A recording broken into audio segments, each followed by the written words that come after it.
In this video, I'll explain the acceleration and we'll solve some questions concerning this topic. So first, acceleration is the rate at which velocity changes at a given period of time. So acceleration, which is denoted as A, is equal to delta V over time, where delta V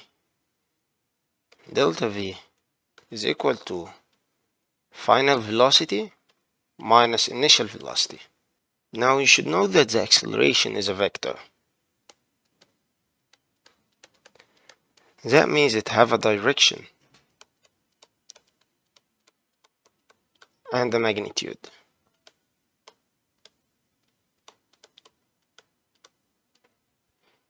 So if the direction of an object or its magnitude changed, acceleration take place.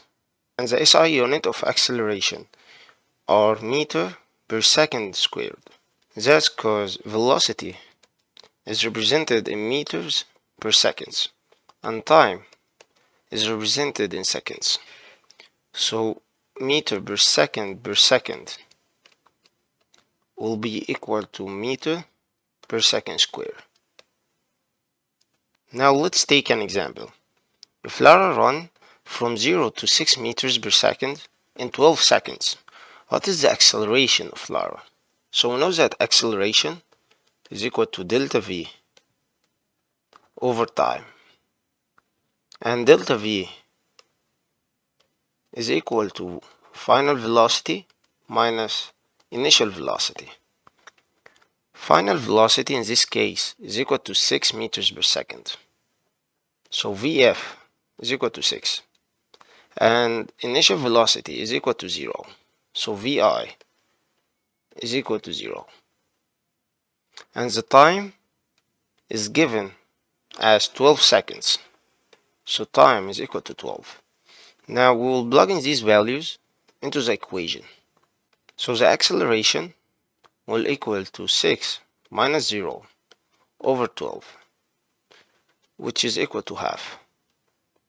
So the acceleration of Lara is equal to 1 over 2 meters per second squared.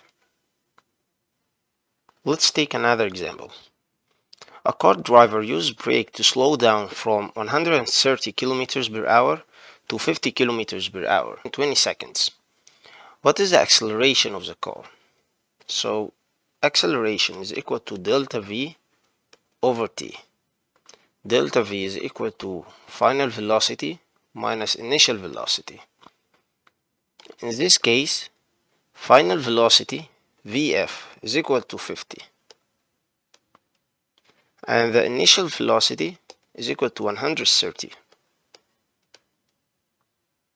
and the time is equal to 20 seconds.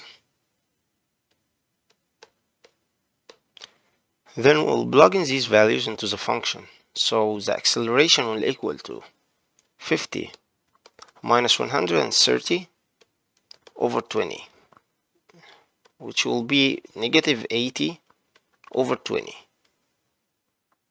So the acceleration of the car is equal to negative 4 kilometers per second square.